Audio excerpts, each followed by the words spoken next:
Alors on est samedi à Marseille, samedi en juin, début juin, je suis avec Max. Salut. Max que je viens de rencontrer dans la rue, il vient d'acheter Cyclope à l'unité d'ailleurs, Exactement. à Noailles.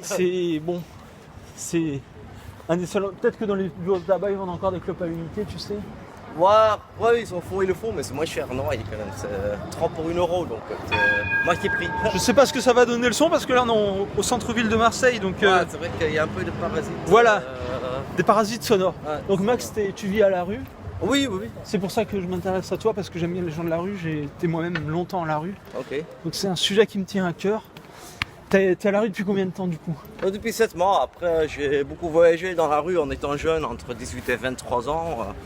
Et là, c'est plus par nécessité, là, par précarité, d'abord économique et au niveau logement, quoi. Je pense que bientôt ça va s'arranger. J'ai plusieurs dossiers en cours au niveau administratif qui font que je pense que dans 2-3 mois ça devrait être bon, quoi. Je vais pouvoir m'en sortir. Alors en plus de la rue, on a un autre point commun, c'est qu'on a exactement le même âge, on a 36 ans tous les deux, on est nés au mois d'août en 1982, août 82.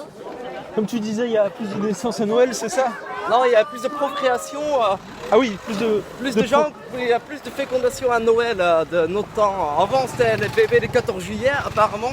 Donc, il y avait beaucoup de naissances au début de l'année, donc vers février-mars. Et là, maintenant, ça a changé vers les bébés de août et septembre. Et toi, du coup, t'es pas né en France, t'es né dans un autre pays. Je suis né en Corée du Sud, mais je suis adopté très jeune par des parents néerlandais, donc j'ai grandi aux Pays-Bas. Et t'as été aux Pays-Bas jusqu'à quel âge? Jusqu'à 19 ans, j'ai été là-bas. Donc tu parles néerlandais alors? Ouais, néerlandais, ouais, c'est ma langue maternelle. Et dès 19 ans, t'es venu habiter en France? Non, j'étais au Canada pour mes études pendant une période. Au Québec? À Montréal. À Montréal. Et là-bas, ça parlait plutôt français ou anglais? Français, j'étais en université anglophone à McGill, mais après j'ai beaucoup des amis francophones et mon ex-femme que j'ai rencontrée là-bas, elle était française, donc... Donc ça explique pourquoi tu finis en France, c'est parce que là-bas, du coup, t'as appris à parler en français. Oui, surtout j'ai rencontré... Pourquoi la France? Ah oui, ton ex-femme est française. Ouais, elle était là-bas, elle était enseignante à la fac en échange, donc en fait, après mes études, je suis venu ici pour vivre avec elle. Et elle t'a ramené donc dans ce pays de débauche qu'est la France, hein, dans ce pays décadent. Ah, j'aime bien la France, pour moi c'est un pays que j'adore, moi. Tu adores quoi? T'aimes la décadence en France? Je trouve pas, c'est pas plus déconnant qu'ailleurs. Pour moi, non, c'est un pays que j'admire par rapport à son histoire, hein, par rapport à la mentalité des gens. Je trouve que c'est le pays où on vit le mieux sur la planète, encore où on a le plus de sécurité encore au niveau en tant qu'individu et où il y a encore le plus de mise en question par la plupart de la population de la politique par rapport à leurs droits. C'est pas du tout comme ça aux Pays-Bas, Allemagne et Canada. Les gens, c'est vraiment des moutons, quoi. Les Français encore, pas tous, mais il y a une certaine remise en question. Tiens, tu penses quoi d'ailleurs du mouvement des Gilets jaunes? Moi, je suis pas ni pour ni contre, mais je trouve que quand même, c'est beaucoup, ils prêchent pour leur propre chapelle. J'en ai rencontré pas mal. Et ils sont surtout préoccupés pour moi par le prix des clopes, le prix du carburant, leur propre retraite. Quand tu leur parles, c'est rarement par rapport au niveau sociétal qu'ils te parlent, c'est leur problème et la solution à leurs problèmes économiques surtout. Et tu penses quoi du RIC par exemple? Tu connais le RIC? Le référendum d'initiative citoyenne.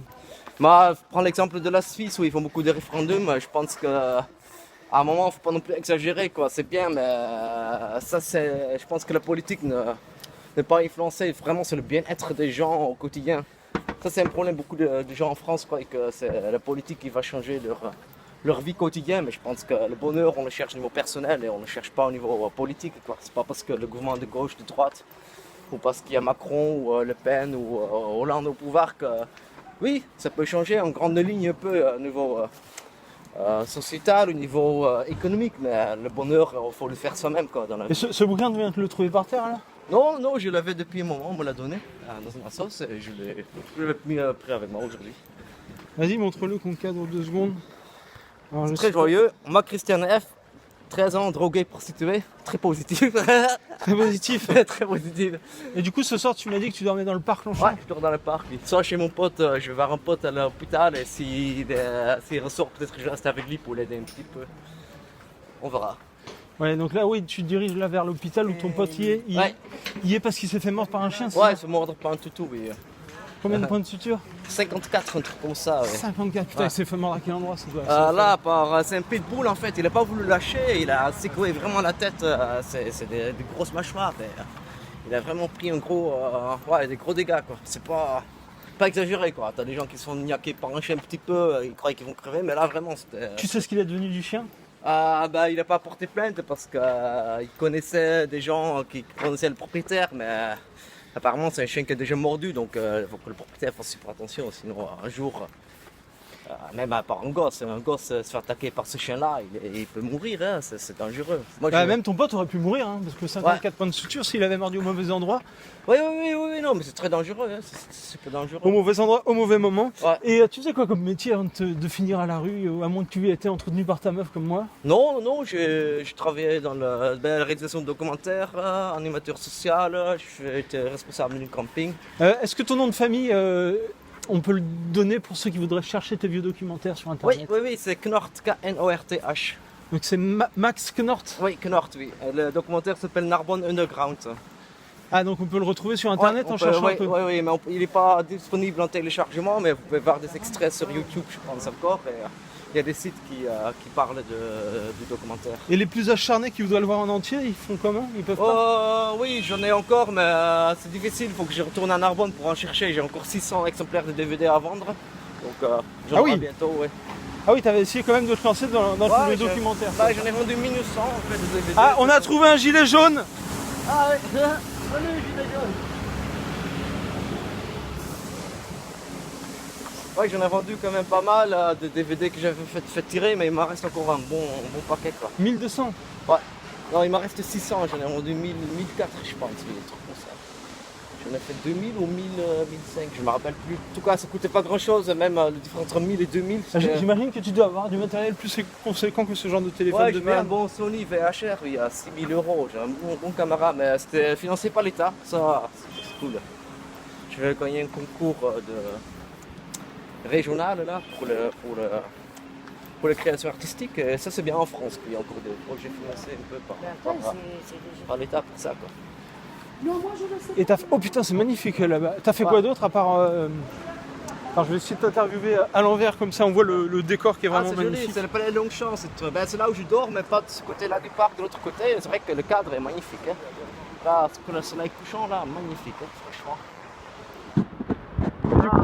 T'as fait quoi d'autre à part la réalisation de documentaires? C'est un truc que t'as étudié à l'école d'ailleurs? Non, je fais sciences politiques et anthropologie. Mais, je voulais faire du journalisme, mais j'ai pas réussi à me lancer là-dedans. Donc je fais beaucoup de traductions, j'étais responsable du camping, animateur social. Ah oui, t'as eu un peu toutes les casquettes en fait. Ouais, j'ai changé beaucoup de métiers. Oui. Après, j'ai toujours considéré le boulot comme alimentaire et jamais voulu faire carrière dans quelque chose. Ouais. Ouais. Pourtant c'est bien d'arriver à faire carrière dans quelque chose qui nous plaît, dans une passion. Ouais, après moi je suis pas très persévérant au niveau boulot, j'ai beaucoup de mal avec l'hierarchie en général, c'est pas mon point fort quoi, dans le travail. Ça, c'est vraiment magnifique comme décor. Ouais. Hein. Plus il y a le festival la jazz à Marseille, je pense, qui commence aujourd'hui. Donc tu vas dormir dans le parc de ce truc-là, ça t'est déjà arrivé de te faire virer? Non, jamais non. Non, c'est très gentil, les gardiens, les policiers sont vraiment en France pour ça. Côté SDF, ils sont compréhensifs. T'as jamais eu d'emmerde toi? Non. Ceux qui font le plus d'emmerde, c'est les autres SDF malheureusement.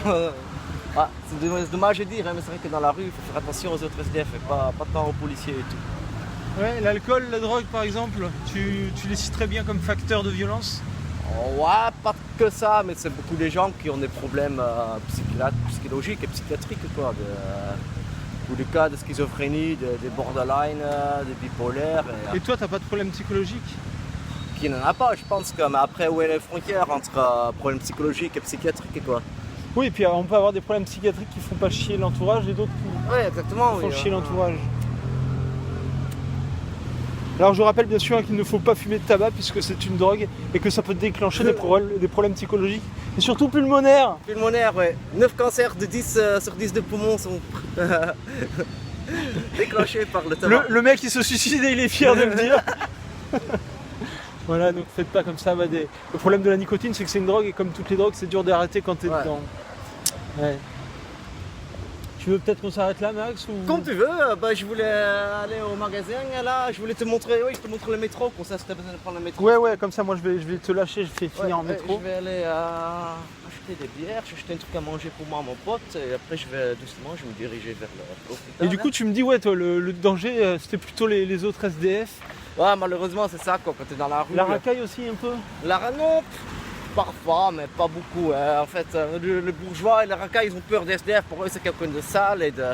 Hygiéniquement, ils ont même pas envie de le faire chier ou de le taper, vu qu'ils ont peur des maladies. Ils ont peur de se tailler la main. Ouais, exactement, oui. Ça, c'est bien. Même les flics, ils aiment pas fouiller des SDF. Ah, je confirme, hein, les flics ont peur des fois de fouiller les clodos parce qu'on est seringues, crado. oui, aussi des seringues, de la gale, des punaises, ils ont peur, quoi. Donc, la raison n'est peut-être pas bien, mais l'effet est quand même assez positif pour le mec dans la rue, quoi. Moi, en tout cas, je trouve que c'est bien, quoi. T'es jamais tombé sur un mec qui aimait la violence et qui avait pas peur de se salir les mains? Des flics? Non, des vrais cailles. Ouais, mais bon, en général, tu le sens venir, quoi. Je le sens la violence arriver, donc je me casse. Ouais, c'est vrai que dans la rue, tu finis par ressentir l'aura des gens. Exactement. Tu sais quand faut dire non, quand faut pas dire non, quoi. Voilà. Après, il y a des gens qui aiment la violence, il y a des gens qui cherchent, après, si les deux personnes sont d'accord pour se taper dessus sans couteau, tant que ça reste un peu amical, pourquoi pas, hein, si ils ont envie, style Fight Club. Ils sont magnifiques, ces chiens. Oui. C'est quoi comme race de chien? Shiba Inu, chez japonais. C'est des Spitz un peu. Non, Ah non? par rapport. Et ils sont de la même famille? Oui, le mâle, la mère et la fille. Il n'y a pas trop de consanguinité dans le tas, ça va? Aucune consanguinité. Ça va, c'est pas comme les Bretons alors. C'est pas comme les Bretons du coup. Non, ça remarque, j'ai vérifié. Ok, c'est parfait. Mais ils seront immortalisés sur YouTube. Bonne journée. Voilà. Ah, je croyais que c'était des petits Spitz, mais non, c'est pas des Spitz. D'ailleurs, comment ça se fait que t'es pas de chien? Toi, il y a beaucoup de SDF qui ont des chiens, t'as pas suivi la mode? Non, c'est dur comme un chien, c'est beaucoup de responsabilités. C'est sympa un chien, j'adore les toutous, mais après il faut le nourrir, il faut se garder avec lui. Moi je suis en train de faire des dossiers pour m'en sortir de la rue, et avec un chien c'est plus difficile quand même de faire les démarches et tout. Et Même pour dormir, tu te fais héberger nulle part quand t'as un chien, tu peux pas rentrer dans un magasin s'il n'y a pas quelqu'un pour te le garder. Ouais.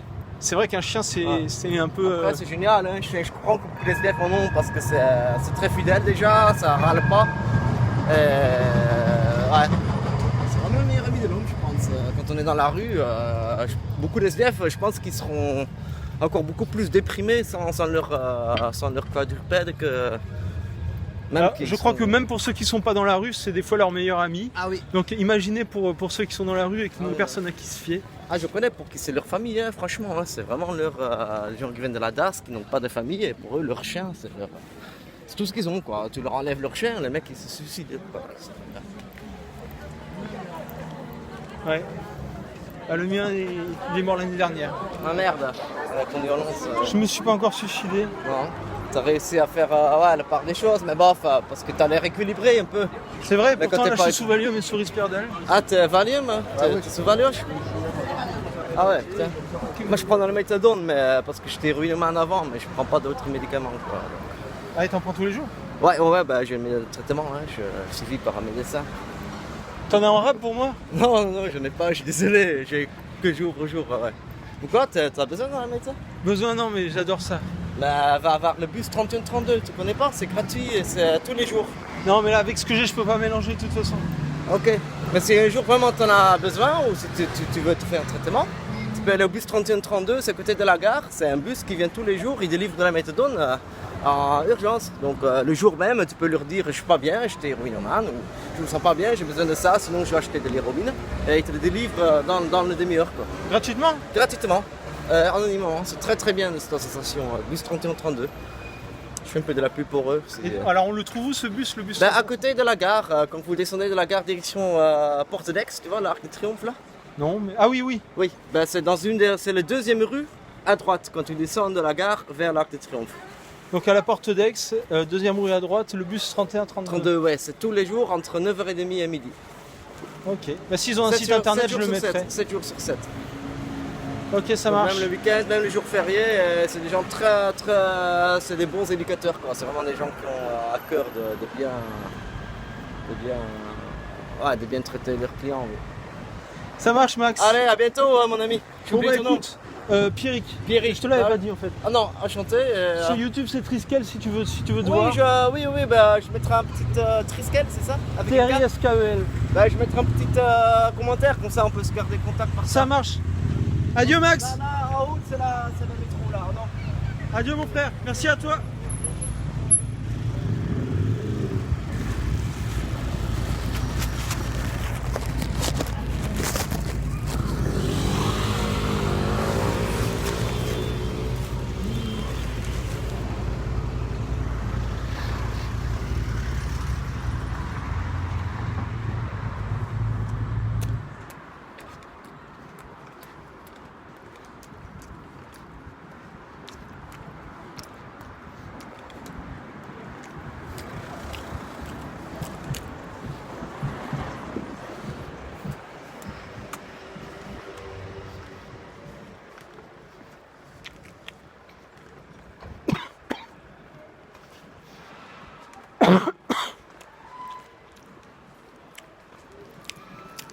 Ça c'est fou, je tombe sur de la bouffe que je connaissais même pas, l'huile d'olive, emballée, juste en disant adieu à mon copain Max.